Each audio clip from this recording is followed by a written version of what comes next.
empty out with WTI, and this is my Husky rolling tool tote.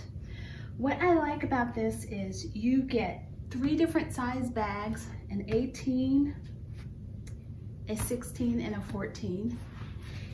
Each bag has multiple pockets on the outside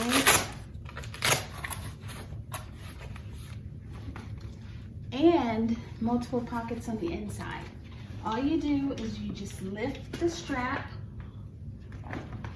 off of the tote. And so inside you have 3 back pockets on all your bags.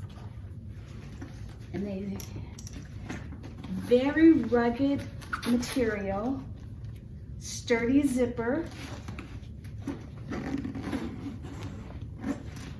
And they even are reinforced with a metal around the zipper. So I really enjoy my tool tote, and it holds everything I would possibly need, and that's my point of view.